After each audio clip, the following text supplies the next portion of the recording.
లుబ్నా, ఇప్పుడు మొత్తం మూసీ దాంట్లో ప్రధానంగా కనిపించేటటువంటివి ఇప్పటిదాకా మీరు చెప్పారు.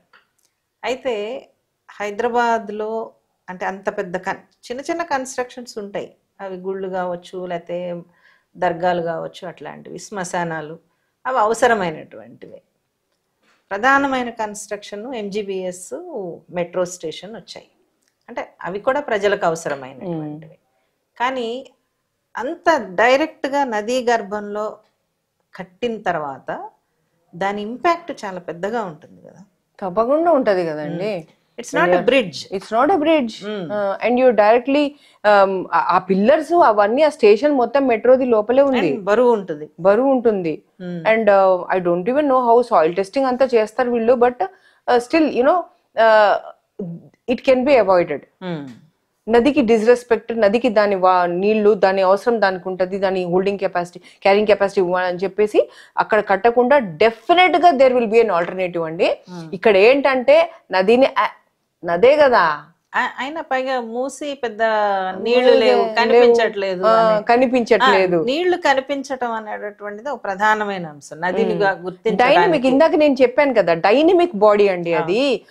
ఎప్పుడు అది సీజన్ ని బట్టి మారుతుంది. స్టార్టింగ్ లో చిన్న పాయలాగా ఉంటది. దానికేమో ఇప్పుడేమో దానిలో ఎప్పుడు సువేజ్ ఉంటది ఎప్పుడు. నది ఏమంటే అది it's dynamic body, you cannot. It's and మూసీకి ఒకటి ఏంటి తెలుసా, ఇట్స్ అన్ అన్ప్రెడిక్టబుల్ రివర్ అండి. అది గుర్తుపెట్టుకోవాలి ప్రతి ఆఫీసర్, ప్రతి ప్రజ కూడా. అన్ప్రెడిక్టబుల్ రివర్ మూసీకి అని పేరు కూడా ఉంది దానికి. ఇప్పుడు మళ్ళీ ప్రూవ్ అయ్యింది కదా అది. సో ఇప్పుడైనా ప్రూవ్ అయింది కదా.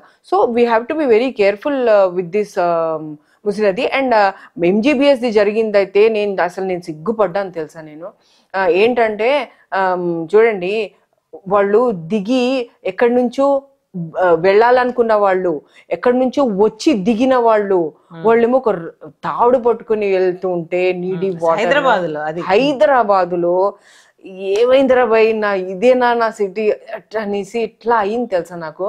ఈ జీతగాళ్ళకి అది అట్లా ప్రిక్ అయిందా లేదా అని నేను ప్రశ్నిస్తున్నానండి.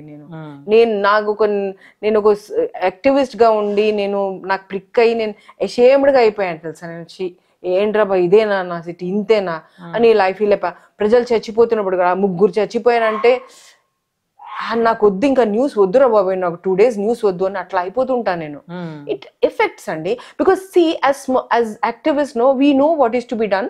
వీ నో మోస్ట్ ఎన్విరాన్మెంటల్ గా, మోస్ట్ ఎకనామికల్ గా ఒక ఇల్లు ఎట్లా అండి, చిన్న డబ్బులతో బడ్జెట్ తో ఎక్కువ ఎట్లా చేసుకోవాలని ఎట్లా ఆలోచించుకుంటామో ప్రతి జీతగాడు అది assembly, council, the whole officers, whole ఇదేంటంటే డిపార్ట్మెంట్స్, ప్రతి జీతగాడు ఇట్లాగే ఆలోచించాలా. తెలంగాణ మొత్తం మీ ఇల్లు, ఈ బడ్జెట్ తో మీరు ఎలా పొదుపుగా బెస్ట్ తీసుకొస్తారు, ఇంటిని ఎట్లా చేస్తారు, అట్లాగే ఇట్లా చేయాలా, ఇది వేరే డబ్బు కాదు అని చెప్పి అట్లాంటి ఆ దృక్పథం లేకపోతే సఫర్ అవుతూ ఉంటాం ఇట్లాగా మనం.